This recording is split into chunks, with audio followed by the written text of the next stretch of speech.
Había una niña llamada Linda. Llevaba unos 5 años yendo al colegio, pero nunca había hecho los deberes. Sin embargo, cuando pasó a octavo curso, un día ocurrió algo que sorprendió a todo el mundo. Linda no paraba de romper lápices. No uno o dos, sino 50. Todos pensaron que quizá estuviera dibujando, pero cuando los profesores se acercaron a ella, descubrieron que el papel solo estaba lleno de números. El profesor dijo: esto no es una clase de matemáticas, es una clase de arte. Pero Linda no se detuvo. Empezó a escribir números más rápido. La profesora no entendía nada, así que le quitó el papel y dio por terminada la clase. Luego salió silenciosamente del aula y se dirigió directamente al exterior. Ella comenzó a mirar fijamente al sol. La profesora la llamó, pero Linda no se volvió. Parecía que algo más estaba pasando en su mente. Ese día se llevó a cabo un proyecto en la escuela. Las obras de arte creadas por los niños se colocaron en una cápsula del tiempo y se enterraron bajo tierra. El plan era abrir esa cápsula después de 50 años. Linda observaba todo esto desde lejos. Tenía una expresión extraña y seria en el rostro. Al cabo de un rato, cuando la profesora volvió a mirar, Linda había desaparecido. A partir de ese momento, la escuela se sumió en el caos. La buscaron por todas partes, pero no la encontraron. Cayó la noche, pero seguían sin encontrar rastro de Linda. Entonces se oyó un ruido extraño en el sótano de la escuela.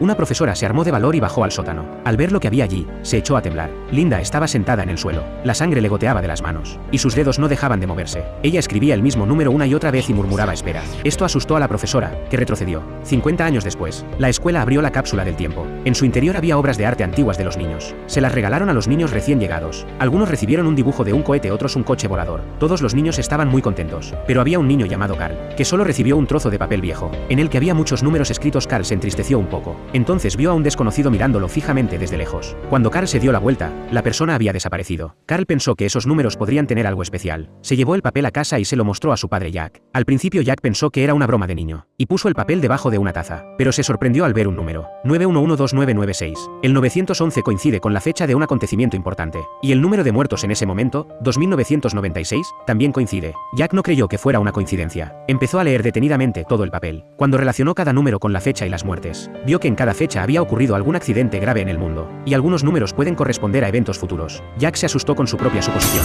A la mañana siguiente, Jack fue a ver a un amigo astrónomo, pero este se burló de él y no se lo tomó en serio. Entonces Jack dijo que aún quedaban 3 accidentes por ocurrir. El próximo accidente ocurriría al día siguiente y que habría 81 muertos. Por la noche Jack empezó a ver las noticias, pero en la televisión no se informó de nada al respecto. Salió a recoger a su hijo del colegio, pero se encontró con un grave atasco de tráfico. De repente, se dio cuenta de que ese era precisamente el lugar mencionado en los números. Bajó inmediatamente del coche y vio un avión estrellado. Corrió hacia allí y comenzó a socorrer a los heridos. Pero entonces se produjo una gran explosión, que causó la muerte de muchas personas. Ahora Jack estaba completamente convencido de que lo que Linda había escrito 50 años atrás era una profecía. Cada accidente, cada muerte, todo estaba escrito de antemano. Pero lo más aterrador era quién le había revelado esos números a Linda. Era como si una fuerza invisible le estuviera mostrando el futuro. ¿Ocurrirían también los 2 siguientes accidentes?